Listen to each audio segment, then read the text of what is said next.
저는 정부 여당이 이제 이 문제에 대한 어떤 대응을 자기 반성을 하고 책임지는 그런 모습을 보이는 게 먼저 아니었을까. 책임을 회피하는 모습으로 비춰진 게 감정적으로 분노나 반감을 증폭시킨 주된 요인이 아니었을까. 4년차 정권이 이제 전 정권 탓을 한다든가, 심지어는 뭐 검찰 탓도 하고, 박형준 후보나 오세훈 후보에 대해서 이제 부동산 공격을 하고, 이게 잘 안 먹히고 있는 거죠. 민주당을 지지하거나 문재인 대통령을 지지하는 사람들이 지지한다고 얘기하기가 굉장히 부끄러운 시기인 건 분명해요.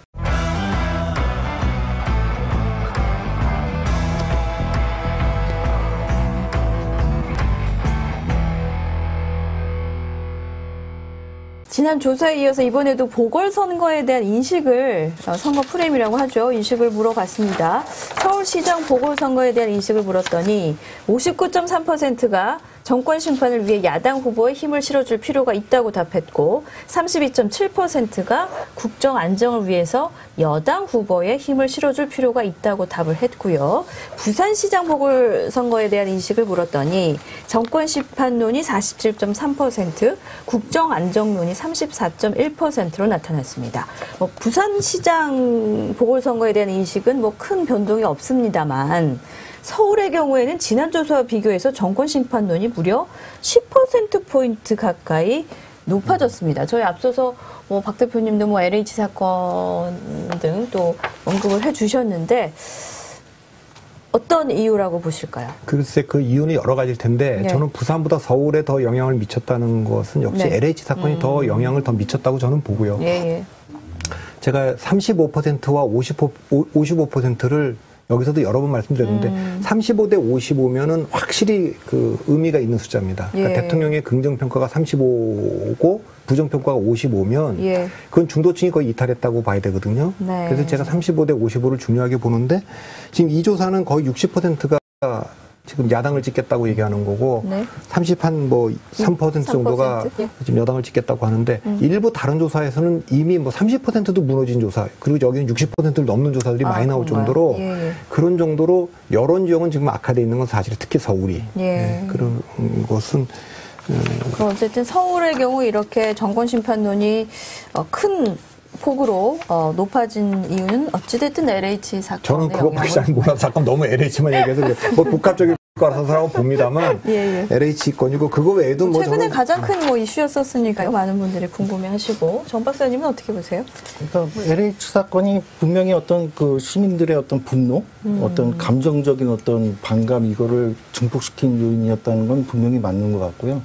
그럼 그 이슈 자체가 왜 그렇게 그랬을까? 이슈 자체만 문제가 있었을까 생각을 해보면 이슈 자체가 주는 이제 그 어떤 분노, 반감 이런 것도 있었지만 저는 정부 여당이 이제 이 문제에 대한 어떤 대응을 사실은 이제 좀 스스로 이제 자기 반성을 하고 그 부분에 대해서 어떤 책임지는 그러니까 좀 그런 모습을 보이는 게 먼저 아니었을까 싶은데 사실은 그 이후의 진행 과정을 보면 이제 상대 후보의 어떤 비리나 의혹 이런 것들, 전 정권 얘기까지 그런 게 조금 이제 그 책임을 전가하는, 책임을 회피하는 모습으로 비춰진 게 어떤 감정적으로 더 이렇게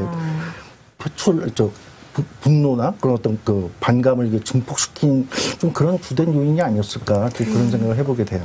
좀 전에 말씀하신 거 이제 이게 나왔는데 이제 4년차 정권이 이제 전 정권 탓을 한다든가, 심지어는 뭐 검찰 탓도 하고.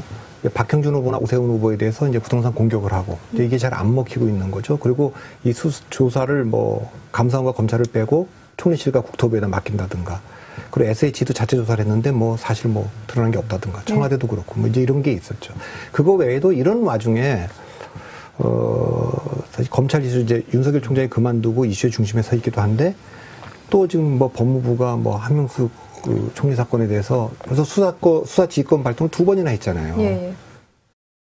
그럼 이제 이거 지금 이런 판에 이 사람들은 거기만 지금 다 올인하는구나. 그러니까 오늘도 보니까 또 대검에서 결과를 보고를 했는데 또 그게 또 마음에 안 들지 감찰하겠다 이렇게 돼서 이 사람들이 보기에는 이 정권이 이 민생 문제에 전부 다 집중해서 이 문제를 해결하겠다는 의지보다는 그런 의지가 좀 약한 거 아닌가. 그러니까 여론이 이렇게 별로 이렇게 좋아질 수 없는 그런 것들이 다 두루두루 영향을 미치고 있는 듯이 보입니다. 지금은 어쨌든 민주당을 지지하거나 문재인 대통령을 지지하는 사람들이 지지한다고 얘기하기가 굉장히 부끄러운 시기인 건 분명해요. 그러면 이분들이 일단 부동화됐을 가능성은 좀 있어요. 예. 생각을 드러내지 않고 예. 좀 침묵으로 좀 빠질 수 있고 관망할 수 있죠. 예. 그러면 20대부터 40대 사이에 그 투표를 하러 가는 비율도 낮아질 것으로 저희가 여론조사 결과에서 살펴볼 수 있고 부동층도 상당히 높다고 이제 저희가 여론조사 결과 분석을 해봤는데 이거 하나만 더 추가할게요. 예. 제가 이거 조짐 써서 잘 말을 못했는데 LH 사건으로만 지금 이거 이제 대체적으로 아까 그 부동산이다 이렇게 얘기를 하고 있는 건데 그게 지금 부정적 여론이 80%거든요. 예. 근데 이제 그 부동산 정책의 실패는 집 없는 사람은 집값이 너무 올라가서 불만이고 예. 최근에 이제 집을 가진 사람들은 집값이 올라가서 세금이 올라가서 이게 세금이 아니라 벌금이다 이런 얘기가 있으니까 종부세가 이 정부 입장에서는 그거 얼마나 낸다, 몇 명이나 낸다고 그러냐. 그러지만 그 대부분의 종부세를 내는 데가 서울 아니겠어요? 그렇죠. 이게 뭐 딴 데 있겠어요? 지금 뭐 나머지는 다 집값이 별로 안 되고 다 서울이니까 서울은 어지간한 아파트들은 다 지금 종부세 대상이 될 수도 어지간한 아파트라는 건 좀 어폐가 있지. 특히 뭐 이제 적어도 부자들이 내는 부유세가 아닌 중산층까지는 다 세금을 내게 된 것. 그러니까 집을 가진 사람도 불만이 폭발하는. 네, 그래서 그걸 뭐 통상은 LH라고 제가 얘기하지만 그 부동산 정책 실패에 대한 분노가 역시 영향을 많이 미치고 있다 저는.